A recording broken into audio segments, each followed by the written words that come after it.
Alhamdulillahirabbil alamin.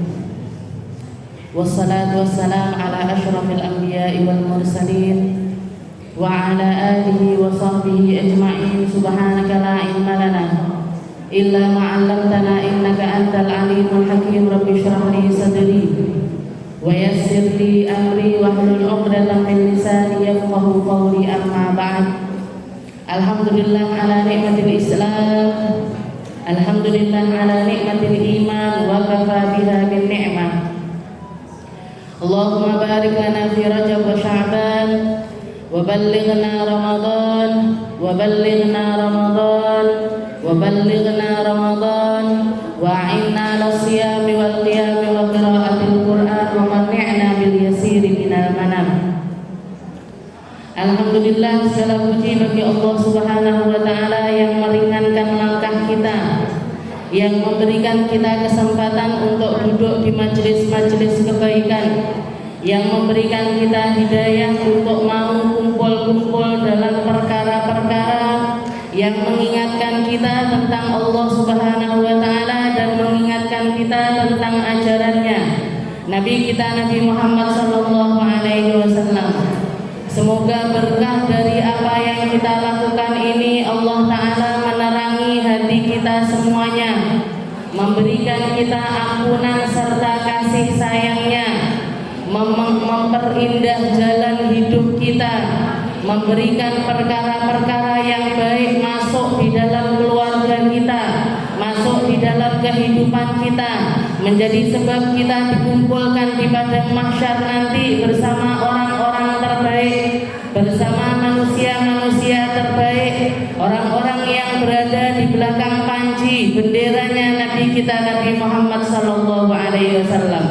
Semoga kita, anak cucu kita, keluarga kita, orang-orang terkasih kita semuanya menjadi hamba-hamba pilihan Allah yang diberi hati luar biasa indah, diberi pikiran luar biasa bersih, dikasih kesempatan untuk menjadi hamba-hamba yang senantiasa istiqomah sujud dan juga rukuk serta berpuasa hanya karena Allah Subhanahu wa ta'ala. Alhamdulillah demi alhamdulillah, alhamdulillah terus dengan alhamdulillah, kita selalu mengucapkan syukur kepada Allah Ta'ala atas setiap nikmat yang telah Allah Ta'ala berikan kepada kita. Masuk kita di bulan Rajab dan sudah menyelesaikannya, dan sekarang kita masuk di bulan Sya'ban. Sudah hampir setengah dari bulan Sya'ban kita lalui. Kalau di bulan Rajab kemarin kita sudah nanem, sekarang waktunya kita untuk memperindah, waktunya kita untuk ngasih pupuk, waktunya kita untuk menyirami, sehingga apa yang telah kita istiqomahkan di bulan Rajab mampu tumbuh dengan indahnya di bulan Sya'ban, sehingga kita akan memetiknya nanti di bulan Ramadan. Yang belum nanam kebaikan di bulan Rajab masih belum terlambat waktu kesempatannya untuk nanam perkara-perkara baik di bulan ini. Sya'ban adalah bulan yang istimewa, bulan istimewa yang banyak orang melupakannya, yang banyak tidak diminati orang-orang untuk melakukan kebaikan di dalamnya. Padahal keistimewaan dari bulan Sya'ban tidak kalah istimewanya dengan bulan Rajab. Dikatakan Allah Nabi Muhammad SAW mengingatkan kepada kita, Rajab itu bulannya Allah, sedangkan Sya'ban adalah bulannya Nabi kita Nabi Muhammad SAW. Ada satu kejadian indah yang terjadi di bulan Sya'ban, yaitu hari atau peringatan di mana Allah Subhanahu wa ta'ala memberikan mukjizat kepada Nabi Muhammad berupa insyiqaqul qamar, berupa terbelahnya bulan. Itu terjadi pada bulan Sya'ban. Bahkan sebagian ulama mengatakan kalau itu terjadinya pas pada malam nisfu Sya'ban, malam pertengahan dari bulan Sya'ban, di mana orang-orang kafir Quraisy berbondong-bondong mendatangi Nabi Muhammad SAW sambil mengatakan, ya Muhammad, wahai Muhammad, kalau kamu memang benar adalah seorang nabi, maka itu bulan di atas sana belah jadi dua. Maka dikatakan waktu itu Rasulullah SAW menunjuk tangannya, ditunjuk pas di bunderannya bulan. Jadi bulannya pas purnama. Kalau pas tengah-tengah bulan itu kan mesti waktunya purnama. Jadi ketika bulan dalam keadaan sempurna purnama, maka Nabi Muhammad membelahnya menjadi dua, berpisah satu sama lain. Yang satu pergi ke arah bawah bukit, yang lainnya, yang satunya lagi ke tempat yang lainnya, saling berjauhan satu sama lain. Setelah itu mendekat kembali dan kembali menyatu seperti sedia kala. Orang kalau sudah yang ada di dalam hatinya ini sombong, orang kalau di dalam hatinya ini memang menolak kebenaran, yang di dalam hatinya ini memang nggak mau dengan kebenaran, ngelepeh sama kebenaran, mau diperlihatkan bukti semacam apapun, mereka tetap tidak akan mau, tetap tidak akan mau berubah, tetap tidak akan mau percaya. Yang keluar dari lisan mereka mengatakan sahara Muhammad a'yunana, Muhammad telah menyihir mata-mata kita, Muhammad sudah bikin hipnotisnya, Muhammad sudah bikin guna-guna kepada kita sampai kita bisa melihat bulan ini terbelah menjauh satu sama lain, setelah itu kembali seperti sedia kala. Ayo kita cari orang-orang yang malam ini, kita tunggu orang-orang yang malam ini perjalanan pulang dari luar kota, kita tanya ketika mereka di luar Mekah, apakah mereka melihat hal yang sama? Dan ternyata mereka semuanya ketika ditanya, ada kafilah-kafilah, rombongan-rombongan yang masuk ke negeri Mekah, mereka pun semuanya mengatakan kami melihat bulan malam itu terbelah dan berjauhan satu sama lain. Ini dan diabadikan oleh Allah Subhanahu wa taala di dalam Al-Qur'an. Iqtarabatis sa'atu wan syaqqal qamar. Salah satu tanda-tanda tentang akhir zaman ini adalah ketika Allah Subhanahu wa taala menakdirkan bulan itu terbelah menjadi dua, dan itu terjadi pada zamannya Nabi Muhammad sallallahu alaihi wasallam. Jadi kalau di zamannya Nabi saja Allah taala mengatakan iqtarabatis sa'ah, kiamatnya sudah dekat, opo neh awake dhewe nggih. Kalau 1400 tahun yang lalu saja Allah taala menyatakan itu adalah waktu yang sudah dekat dengan hari kiamat, kita ini di ujungnya kiamat. Garek titik bu kiamatnya, tinggal sautil bu kiamatnya nggih. Tapi yang perlu kita pikirkan, yang perlu kita usahakan bukan menerka-nerka kapan itu kiamat. Tidak perlu jenengan banyak-banyak ngelihat ceramahnya orang-orang yang mengatakan tanda ini tahun sekian kiamat, tahun sekian kiamat. Dulu tahun 2020 dikatakan 2020 kiamat, saiki 2023 ya durung kiamat nggih. Ada yang mengatakan oh ini pertanda ini, mengatakan kalau nanti tanggal sekian kiamat, tahun sekian kiamat, bulan sekian kiamat. Jenengan tidak perlu risau dengan hal-hal yang semacam itu, tidak perlu mikirkan tentang hal yang semacam itu, karena Allah Ta'ala sudah menaskan iqtarabatis sa'ah. Begitu Nabi yang terakhir itu keluar, itu menunjukkan kalau kiamat itu sudah amat sangat dekat.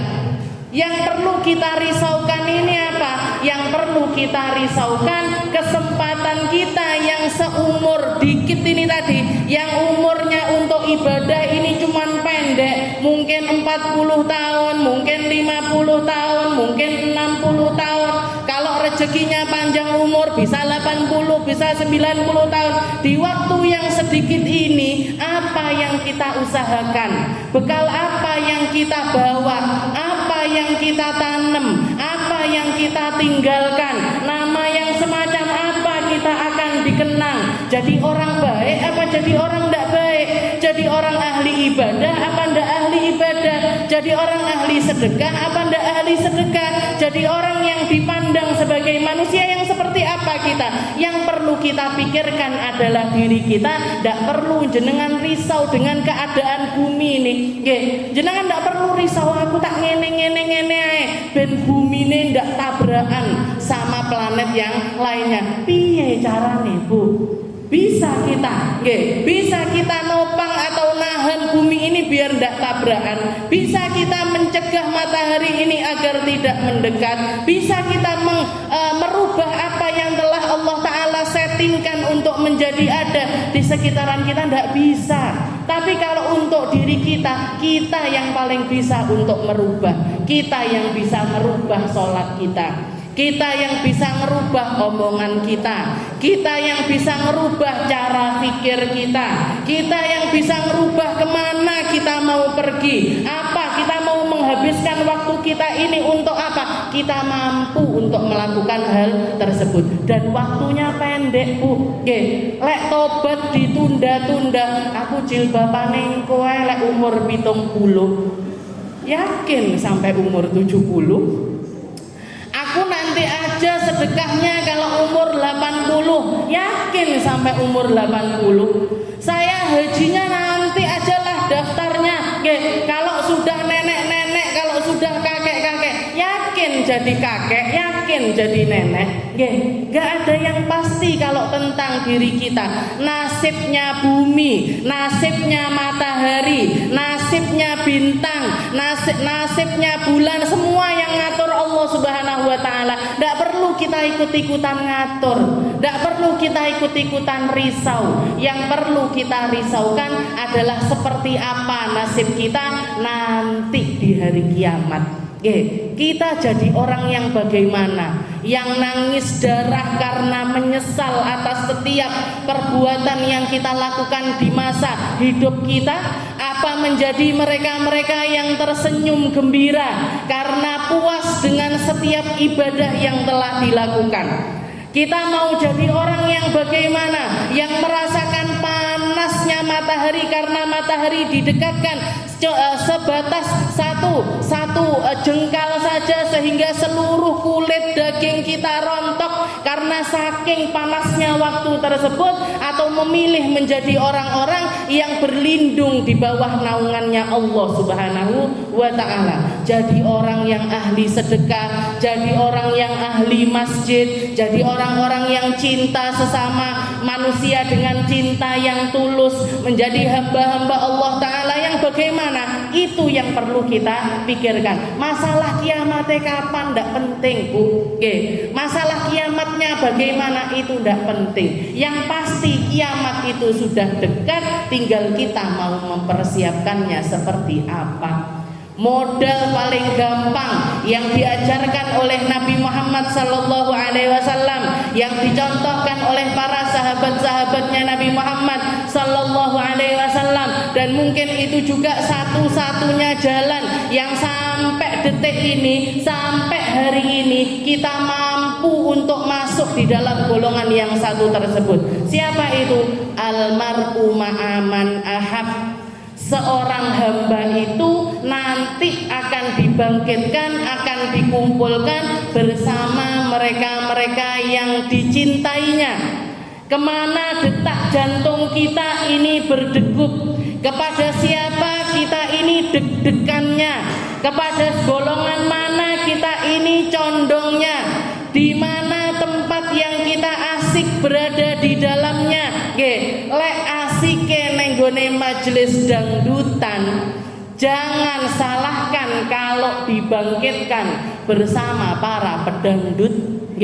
Kalau asiknya nonton sinetron, deg-degane episode ngarep piye yo cerita. Kalau deg-degannya tentang hal semacam itu, kalau penasarannya tentang hal-hal yang semacam itu, jangan salahkan kalau jenengan juga akan dibangkitkan bersama mereka-mereka, sama artis-artis yang biasanya jenengan tonton, yang senengane ndelok India, ya wis bareng Sahrukan dan kawan-kawan. Kalau misalkan hobinya nontonnya drama Korea, nggih, sama Pak Kim dan Jong Un niku. Jangan salahkan kalau dibangkitkannya bersama mereka. Tapi kalau penasarannya kita, oh majelis An-Najah minggu depan apa ya kajiannya? Majelis di sana yang ngaji siapa ya? Sholawatan di sana sama siapa ya? Karena kalau kita ngandalkan amal kita, kalau kita ngandalkan ibadah kita, sapiro ibadai awake dhewe Bu. Tapi kalau tentang rasa hati, kalau tentang rasa jiwa, insya Allah saya yakin jenengan semuanya sudah punya rasa tersebut kepada Nabi Muhammad sallallahu alaihi wasallam. Jenengan kenal Nabi dari dulu, jenengan tahu tentang Nabi dari dulu, jenengan sholawat kepada Nabi di setiap sholatnya jenengan. Tinggal rasa ini tadi dipupuk hingga tumbuh subur atau dibiarkan kering kerontang. Tinggal rasa ini tadi kita kasih vitaminnya terus atau kita biarkan sehingga dia layu dan pada akhirnya menjadi mati. Tinggal itu aja. Saya yakin apalagi kalau jenengan bapak ibunya muslim muslimah, orang tuanya kakek neneknya muslim muslimah, orang ahli sholat semuanya, orang ahli puasa Ramadan semuanya, haji semuanya, umroh semuanya. Amin. Sing dereng umroh, amin. Yang sudah umroh, amin amin. Yang belum haji, amin. Yang sudah haji, amin amin. Jenengan semuanya saya yakin pengen haji, pengen umroh, pengen sowan Kanjeng Nabi, pengen pergi ke ziarah ke tempat-tempat napak tilas perjuangannya Rasulullah Shallallahu Alaihi Wasallam. Itu menunjukkan kalau apa? Jenengan rasanya sudah ada, rasa itu sudah tertanam. Tinggal kita kasih hal-hal yang bikin ini tadi tambah bersemi, tambah indah, tambah besar, tambah subur, sehingga kita nanti kalau ditanya sama Nabi Muhammad Sallallahu Alaihi Wasallam kita mengatakan, ya Rasul, saya adalah umatmu ya Rasul, kasih syafaatmu ya Rasul, selamatkan kami ya Rasul, tolong kami ya Rasul, kami lagi kepanasan tolong, kami lagi kesusahan tolong, kami lagi khawatir tolong. Maka Nabi Muhammad akan noleh dan mengatakan, oh iya benar, kamu adalah umatku yang seringkali bersalawat kepadaku, yang seringkali menyebut-nyebut namaku, yang seringkali hatinya rindu, bahkan sampai nangis karena ingat tentang diriku, maka diselamatkan sama Nabi Muhammad Sallallahu Alaihi Wasallam. Yang bahkan para sahabat pun, para sahabat-sahabat pun ketika sahabat ini bertanya, ya Rasul mata sa'ah, setelah itu ada seorang Arabi, ada orang Arab Badui yang nanya sama Nabi, ya Rasul, kapan terjadinya kiamat ya Rasul? Rasulullah mengatakan, ma'adatta laha, apa yang kamu persiapkan untuknya? Sahabat tersebut mengatakan, ma'adattu laha syai'an, saya tidak nyepaknya apa-apa ya Rasul, karena sholat saya masih banyak yang keteteran. Kalau nggak percaya jenengan sholatnya keteteran, jenengan inget-inget kapan terakhir kali sholat 2 rakaat khusyuk, nggak inget apa-apa sama sekali, sampai kecokot semut nggak digaruk, sampai ada laler lewat nggak sadar, kapan itu? Ingat saudara saya kemarin lusa tengah malam, lampunya tak matikan, saya beleber sajadah, sudah siap wudu, tak hilangkan semua pikiran-pikiran, tak hilangkan semua yang bisa saya pikirkan. Allahu Akbar. Neng kulkas nek apa wae. Oh, seenek daging, seenek iki wis ngrawon ae lah. Bar iki subuh, bar subuh budal neng pasar garek tuku bumbune. Niku tengah-tengah sholat. Jadi mana? Sholat kita yang khusyuk ini mana? Sedekah kita yang tulus ikhlas ini mana? Ceramah saya, kalau saya orang-orang yang punya ilmu, ceramah yang tidak ada masuk di dalam hati, rasa nggih. Dengarkan ceramah yang khusyuk, ditulis kabeh sampai keluar dari majelis 100% ingat semuanya, itu mana? Nggih.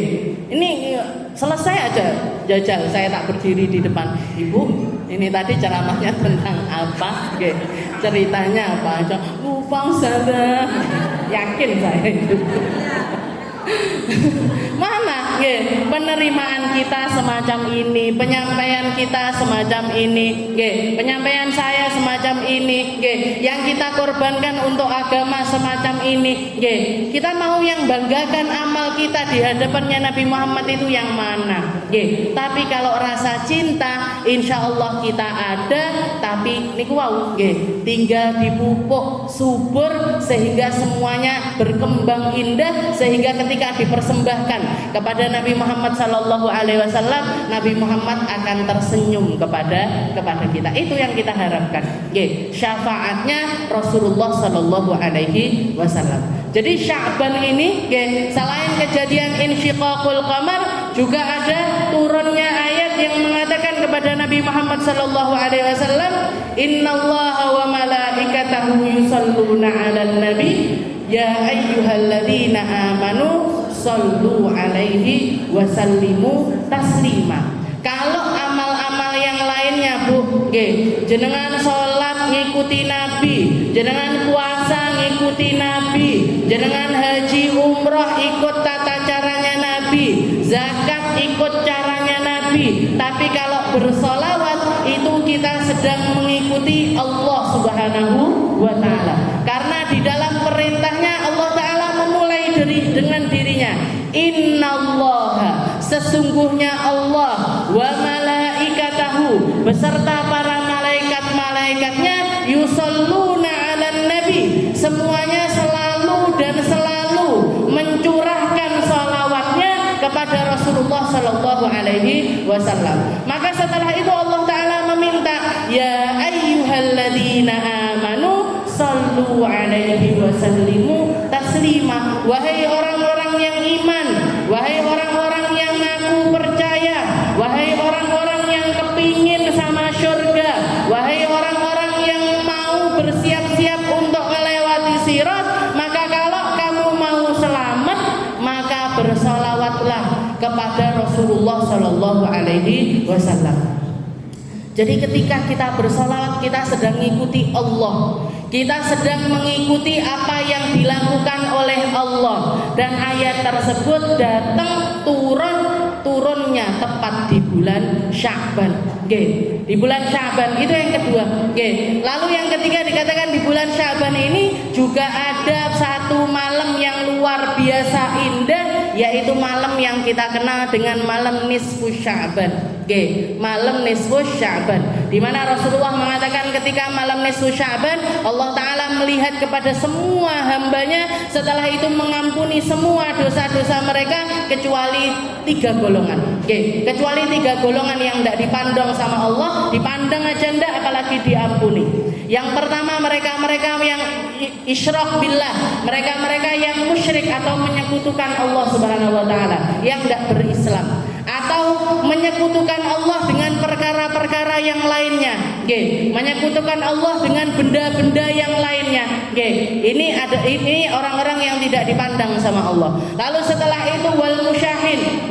Musyahin itu siapa? Mereka-mereka yang punya masalah dengan hamba sesama muslimnya, punya benci, punya dengki, punya masalah, satru-satrunan. Malam nisfu Sya'ban mau ndonga sampai batuke jebol sekalipun tidak akan dipandang sama Allah. Makanya yang punya masalah sama temennya diselesaikan, yang punya kebencian di dalam hatinya diselesaikan. Kalau memang kita harus minta maaf, minta maaf.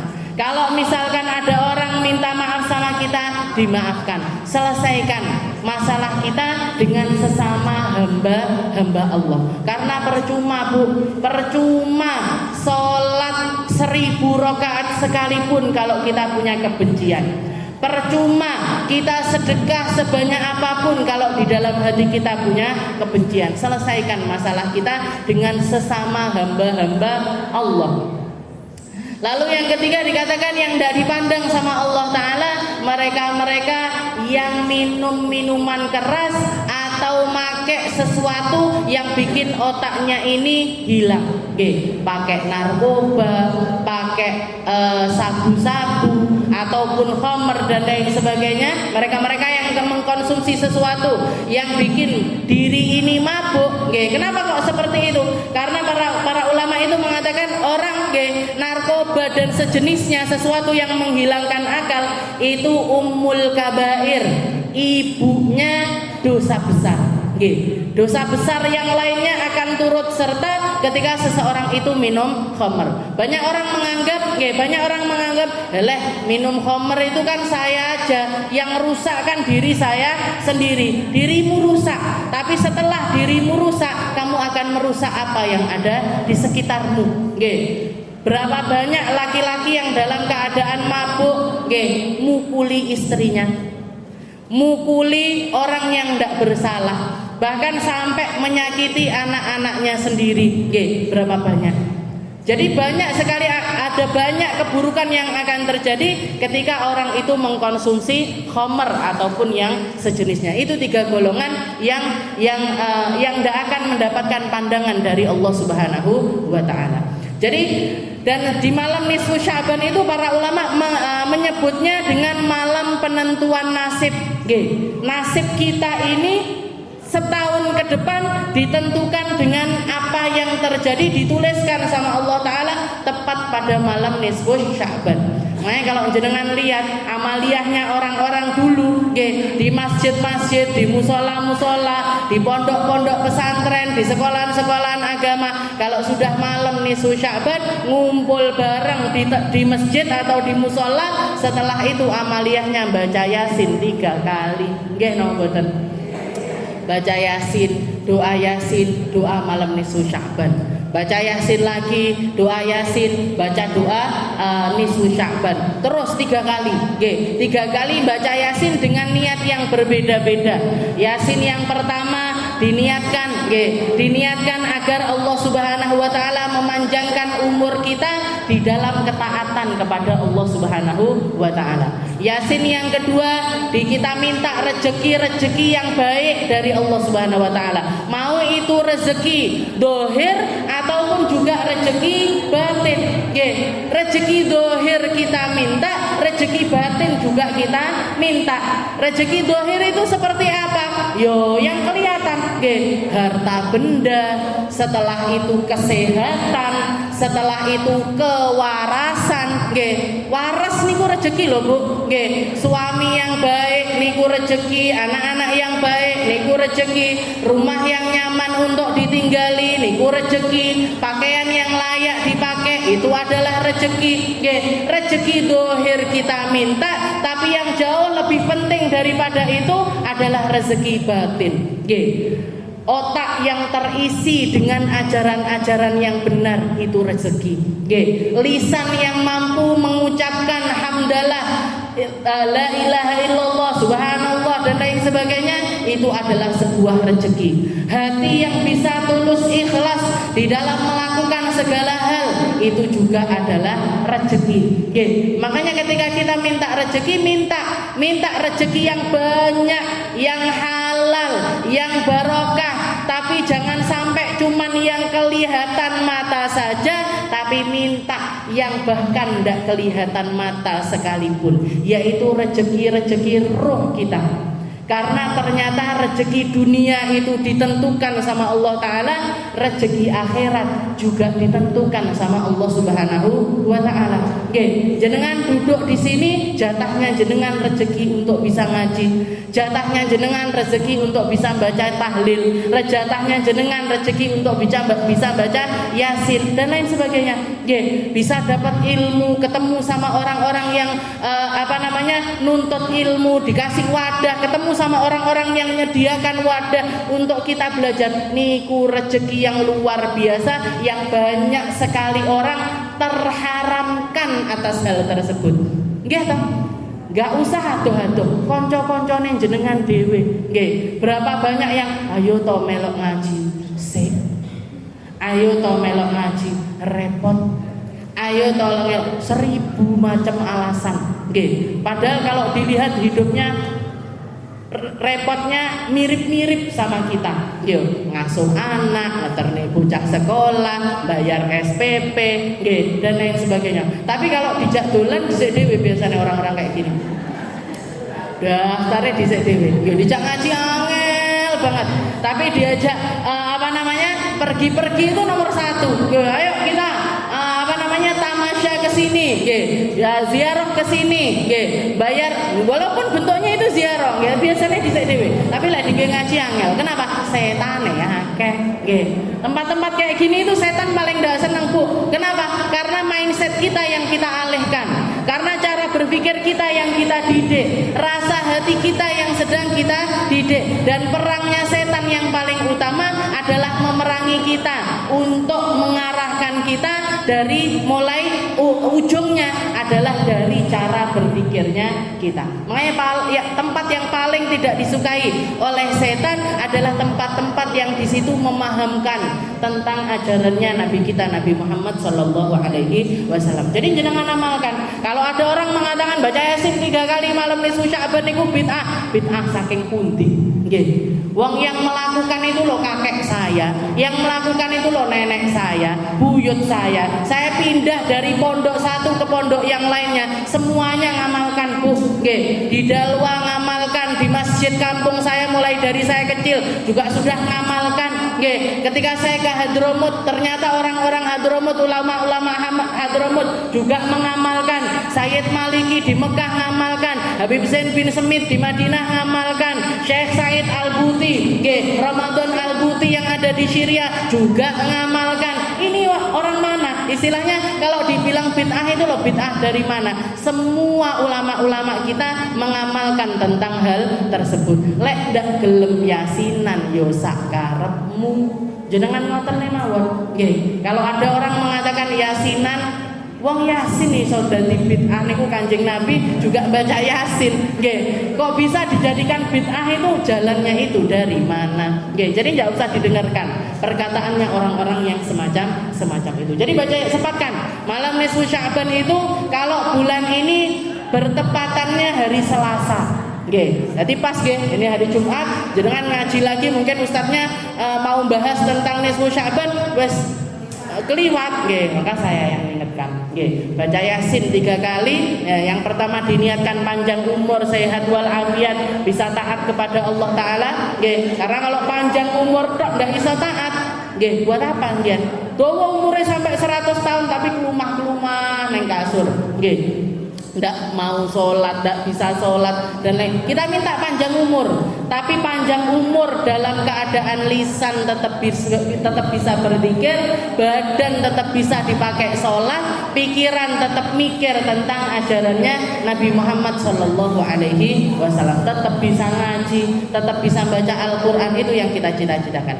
Yang kedua, kita niatkan biar dapat rezeki, rezeki dohir batin yang banyak, berkah, indah.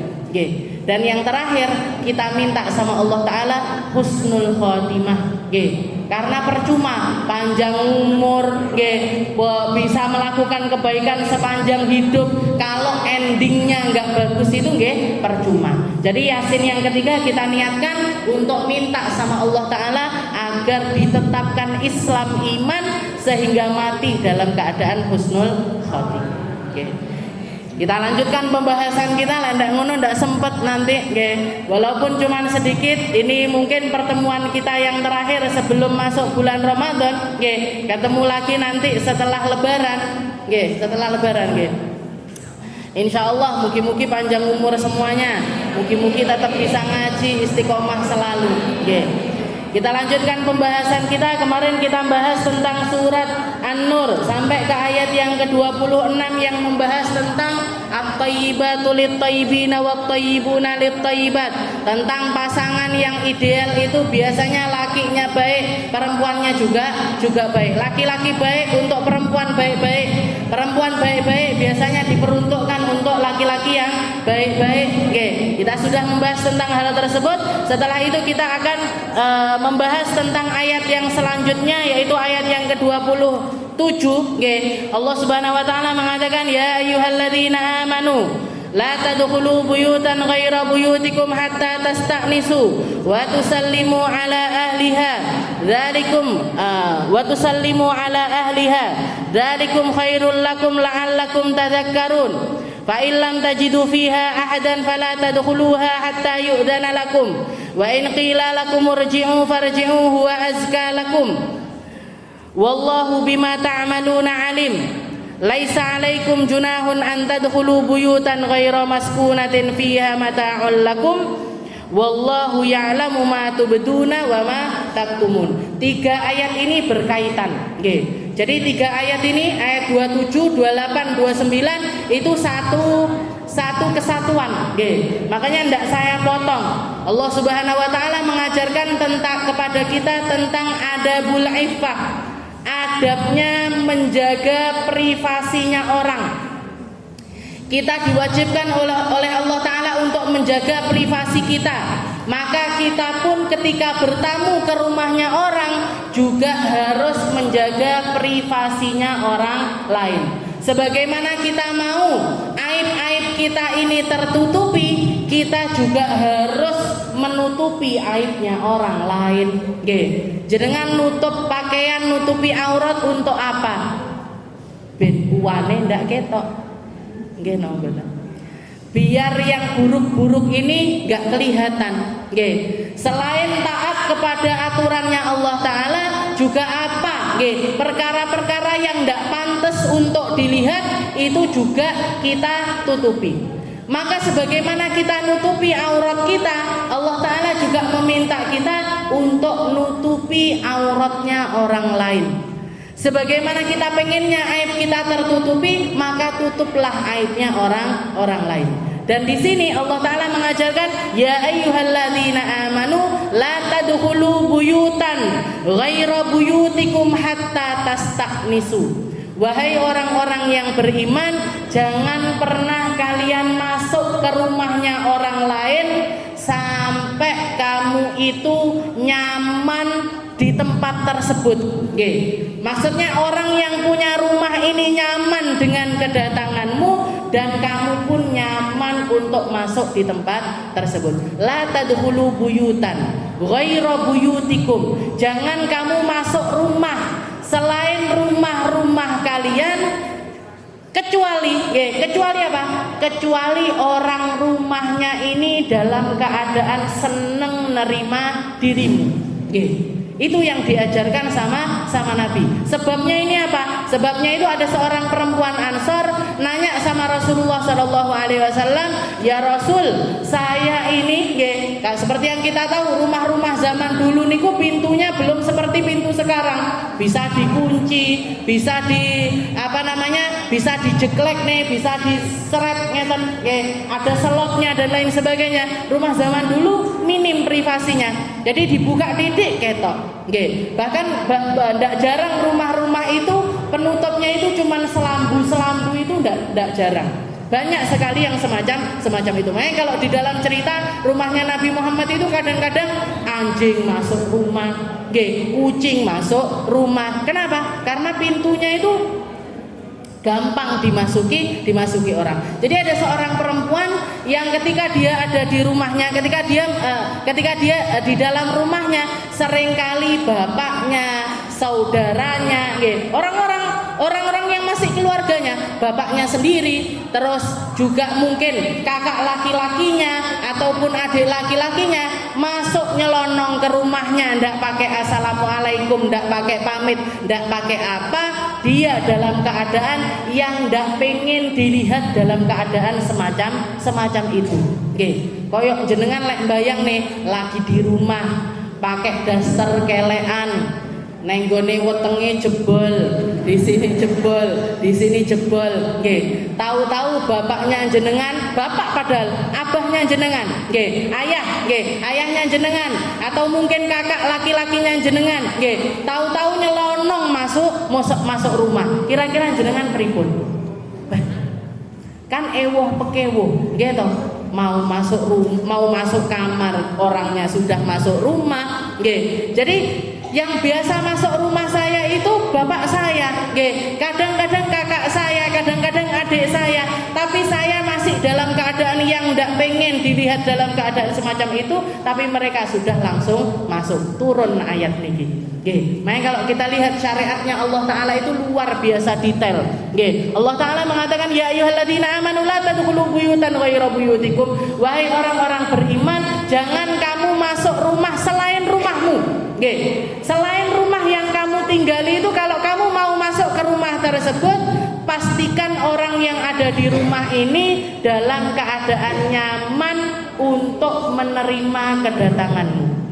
Untuk menerima kedatangan kita. Kalau kita sudah rumah tangga sendiri, punya rumah sendiri, kita pulang ke rumah ayah kita, ke rumah ibu kita, atau ke rumah mertua kita, rumah orang tua kita sendiri, jangan langsung, istilahnya robos langsung masuk begitu saja. Jangan-jangan ayahnya kita, ibunya kita dalam keadaan yang mereka ini tidak kerso dilihat dalam keadaan semacam itu. Barangkali masih lagi pakai celana pendek, apa yang perlu ditutup, pokoknya lagi tidak pengen dilihat sama anaknya, ternyata kita langsung masuk, maka Allah Ta'ala mengajarkan yang semacam itu.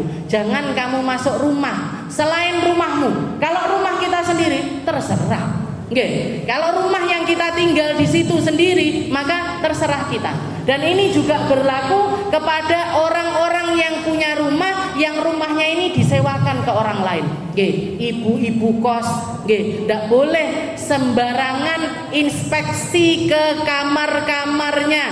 Orang-orang yang ngekos di situ langsung dibukai, langsung nyelonong masuk, tidak bisa. Benar jenengan yang punya rumah, tapi rumah itu sudah jadi hak milik orang lain dalam hal tinggalnya. Maka kita tidak boleh yang semacam itu tidak boleh. Hatta tastaknisu. Jadi patokannya ini sampai kapan?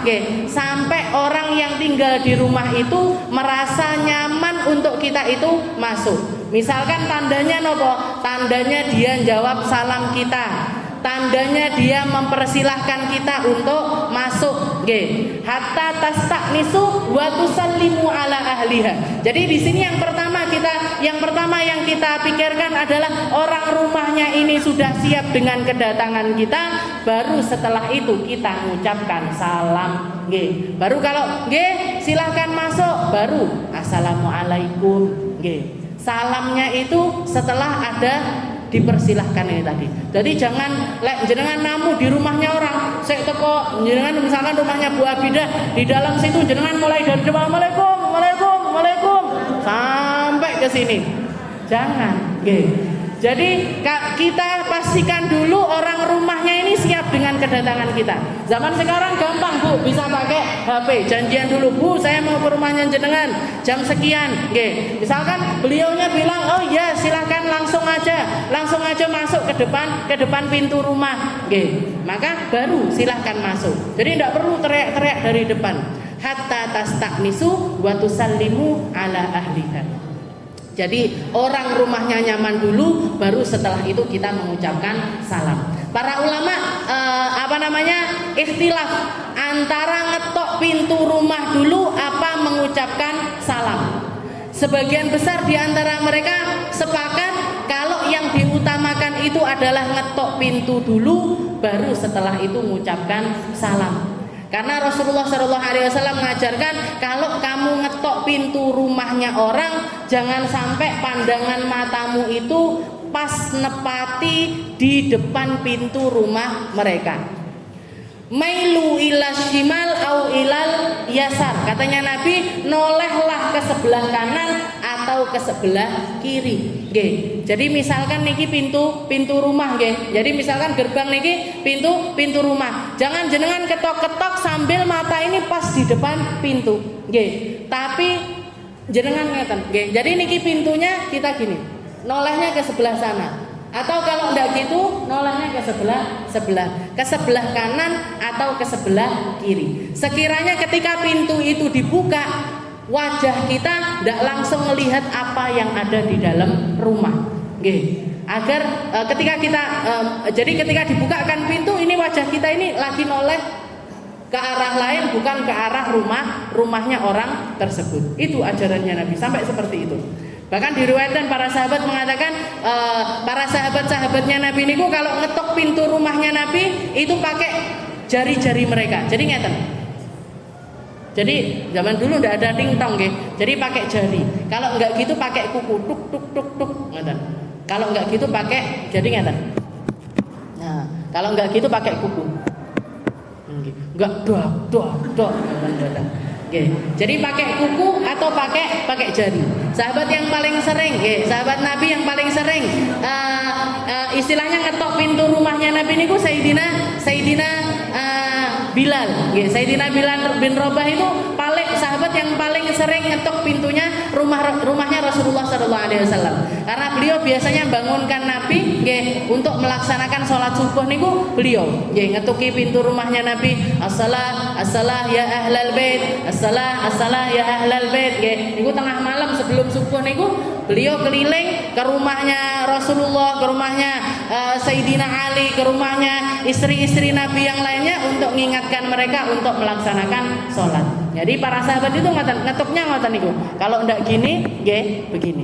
Nah, jadi ketok dulu, terus pandangan wajahnya itu ndak langsung di depan pintu. Biar apa? Biar kalau ada sesuatu yang ada di belakangnya orang yang bukakan ini, yang mereka juga ndak pengen kita melihat ke situ, ndak langsung kelihatan sama kita. Seperti itu. Penjagaan privasi. Privasi itu luar biasa penting, Bu. Privasi kita di dalam rumah itu kan penting sekali. Makanya saya heran kok ada orang-orang bikin konten rumahnya dituduhne kabeh, kamare dituduhne kabeh, jedinge dituduhne kabeh.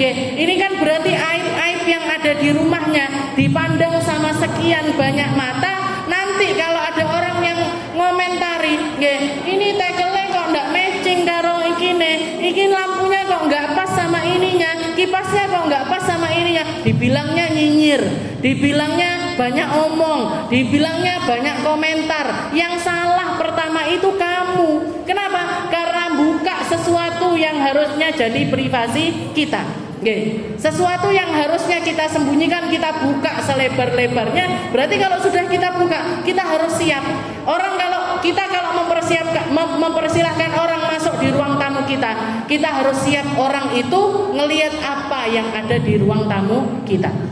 Kalau kita mempersilahkan mereka masuk ke ruang tengah kita, berarti kita buka, mempersilahkan mereka untuk memandang dan menikmati apa yang ada di ruang tengah kita. Kalau kita ngajak mereka ke dapur kita, berarti apa? Berarti kita siap kalau dapur kita ini jadi konsumsi publik. Lek wes jadi konsumsi publik, orang mikirnya sak maceme, orang merasakannya sak maceme, yang keluar dari lisan mereka juga sak maceme. Jadi kalau jenengan ndak mau dikomentari, ndak mau dinyinyiri, ndak mau dicelatu, jaga privasi itu dengan sebaik mungkin. Jaga privasi itu sebaik mungkin. Ndak akan ada orang yang akan berkata-kata buruk kepada kita. Jadi gini, ajarannya Allah Subhanahu wa taala itu kita diajarkan untuk jaga privasi. Kita juga diajarkan untuk menghormati privasinya orang lain. Saya yakin orang-orang yang sukanya komentar julid-julid, nyinyir-nyinyir, senengane ngomentari rumahnya orang, penampilannya orang, mukanya orang dan lain sebagainya, mesti ndak tahu belajar surat An-Nur. Niku mesti. Saya yakin. Kenapa? Ini belajar tentang adabul iffah itu mereka ndak pernah. Nggak tahu caranya menghormati privasi orang, nggak tahu caranya menghormati apa yang harusnya ndak kita komentari. Karena ini ajarannya Nabi. Hatta tasta'nisu, la tadkhulu buyutan ghaira buyutikum hatta tasta'nisu wa tusallimu ala ahliha.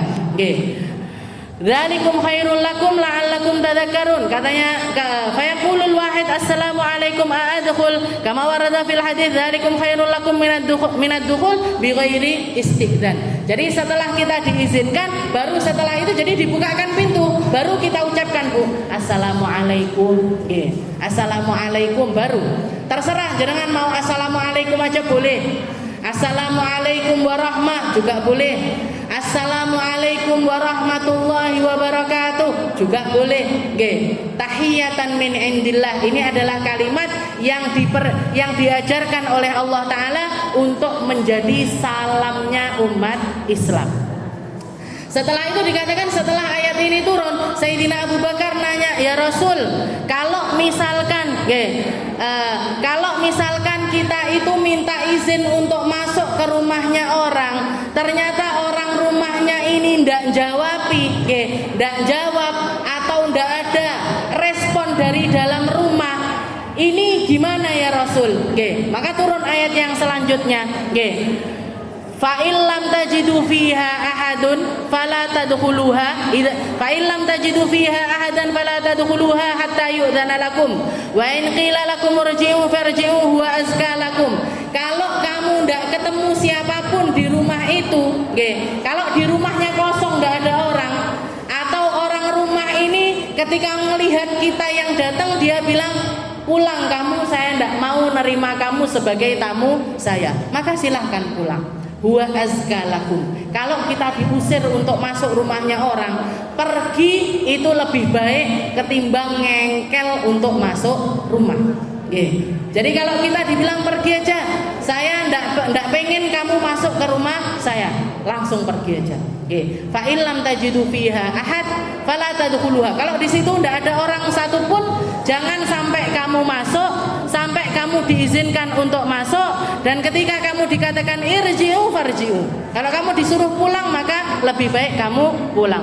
Huwa azka lakum, yang semacam itu lebih indah untukmu. Wallahu bima ta'maluna alim, dan Allah Ta'ala maha tahu dengan apa yang terjadi kepada diri. Setelah itu Sayyidina Abu Bakar nanya lagi, ya Rasul, kalau rumah-rumah kosong yang memang tidak ada penghuninya, dan itu memang tempat-tempat umum, kita minta izinnya sama siapa, ketok-ketok pintunya ke siapa, mengucapkan salamnya sama siapa. Jenengan masuk masjid apa yo dadak tok. Jenengan masuk tempat-tempat umum, kayak ini tadi rumah ini, tempat bukan rumah, jadi daerah ini yang kita pakai untuk ngaji ini, kan jadi tempat umum. Orang masuk, apa perlu setiap kali ada yang masuk tok, assalamualaikum, tok, mereka ente akhirnya.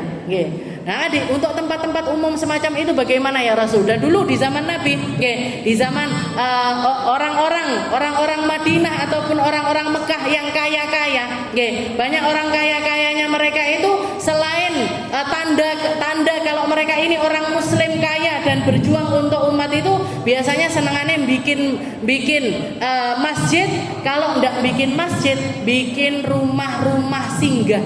Antara Mekah Madinah itu banyak rumah-rumah yang diwakafkan kosong, tidak ada yang punya, tidak ada yang nunggoni, tidak ada penunggunya, tapi memang disiapkan khusus untuk orang-orang musafir. Misalkan berangkat dari Mekah, tengah-tengah mau istirahatnya di situ.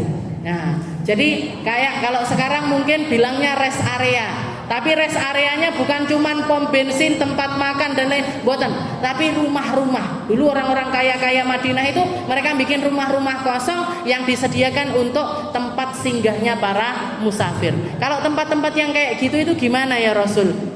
Maka Rasulullah turun lagi ayat ini yang selanjutnya, laisa alaikum junahun an tadkhulu buyutan ghairu maskunatin fiha mata'ul lakum. Tidak apa-apa kalau kalian itu mau masuk rumah, rumah yang tidak ada penghuninya, dan kamu memang punya tujuan untuk masuk ke rumah tersebut. Ghairu maskunatin fiha mata'ul lakum wallahu ya'lamu ma tubduna wa ma taktumun. Allah Ta'ala maha tahu tentang apa yang kamu perlihatkan ataupun apa yang tidak kamu perlihatkan. Jadi ini adab yang diajarkan sama Nabi. Yang pertama, kalau kita mau namu ke rumahnya orang, pastikan orangnya ini nyaman untuk kita masuk ke dalam rumahnya. Setelah itu yang kita lakukan adalah ngetok pintu rumahnya dan mengucapkan salam kepada mereka. Oke, kalau ada orangnya kita ucapkan salam assalamualaikum. Kalau rumah yang tidak ada penghuninya kita ucapkan assalamu alaina wa ala ibadillahis sholihin. Ya Allah, salam sejahtera untuk kami dan semua hamba-hamba soleh yang menghuni tempat ini. Nggih, jin-jine, nggih, ataupun siapapun yang menghuni tempat tersebut. Ataupun bahkan ketika kita pulang ke rumah kita sendiri pun, nggih, kita pulang ke rumah, di rumah tidak ada orang sama sekali. Kuncinya kita bawa, kita buka rumah, masuk rumah, apa yang kita lakukan? Baca assalamu alaina wa ala ibadillahis sholihin. Kalau mau ditambahi lagi ajarannya para ulama kita, sempatkan untuk baca ayat kursi. Oke, sempatkan untuk baca ayat kursi. Allahu la ilaha illa huwal hayyul qayyum sampai akhir.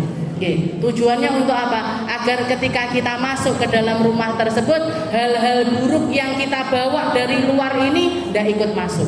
Tidak ikut masuk ke dalam rumah.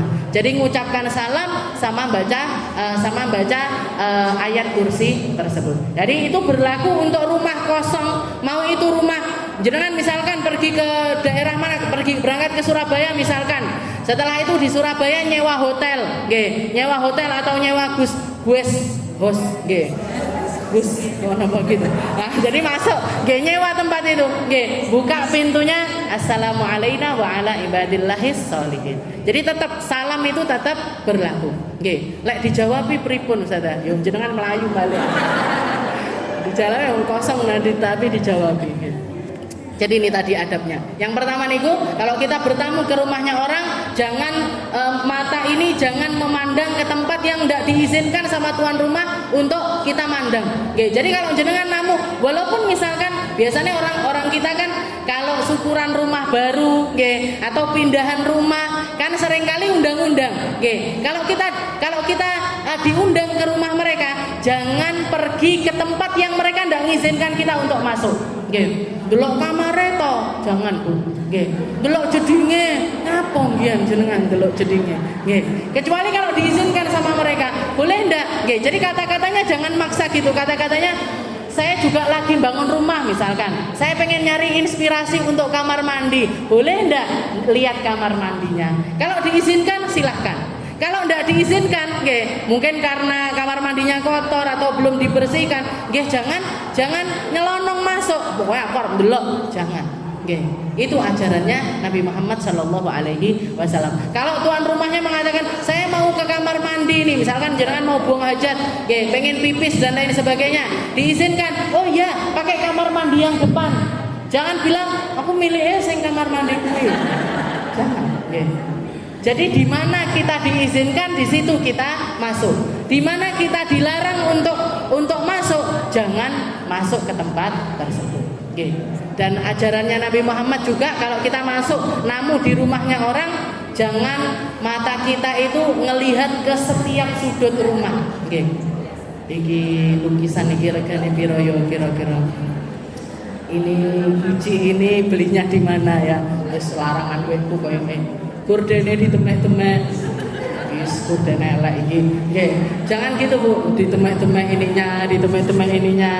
Pokoknya istilahnya jangan julid lah. Gampang katanya ini Bu gampangnya kata-kata ini, dan ini biasanya penyakit emak-emak ini. Gampang penasaran sama segala hal. Gampang pengen tahu dengan segala sesuatu yang kaitannya itu dengan rumahnya orang, lihat ininya. Kalau diizinkan silahkan. Jadi kalau jenengan lihat kok ada yang gak kelihatan sak kelebatan, gordennya bagus, gordennya bagus. Jenengan minta izin dulu, Bu, boleh enggak saya megang gordennya? Oh iya enggak apa-apa, dipegang. Belinya di mana? Pesennya di mana? Saya juga pengen pesen yang kayak gini. Jadi minta izin. Intinya itu ada di minta izinnya. Intinya ada di minta izinnya, bukan nyelonong langsung masuk begitu saja.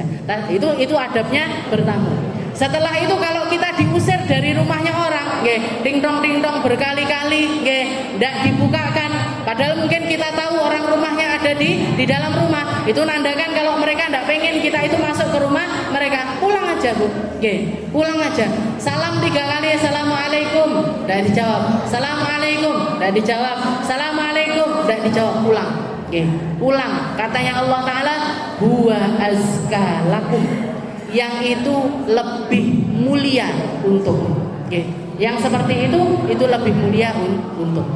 Dan untuk rumah-rumah yang kosong-kosong atau tempat-tempat umum, ajarannya Nabi tidak perlu minta izin, tidak perlu tidak perlu mengucapkan salam dan lain sebagainya. Mengucapkan salam iya, tapi minta izin dan lain sebagainya, silahkan masuk, silahkan masuk ke tempat tersebut. Laisa alaikum junah, tidak ada dosa bagi kalian untuk masuk ke rumah yang tidak berpenghuni dan kamu punya hajat untuk masuk ke tempat tersebut.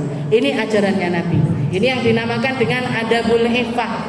Adabnya jaga harga diri orang yang mau kita bertamu di situ. Jadi adab sesama muslim sebenarnya. Adabnya kita tentang privasinya orang. Kalau kita mau dijaga privasi kita jaga privasi orang lain. Dan ini ajarannya Rasulullah Shallallahu Alaihi Wasallam. Wallahu ya'lamu ma tubduna wa ma taktumun. Qul lil mu'minina yaghuddu min absarihim wa yahfadhu furujahum. Innallaha khabirum bima yasnaun wallahu a'lam bissawab. Insyaallah kita lanjutkan di pertemuan yang selanjutnya tentang penutupan aurat, tentang penutupan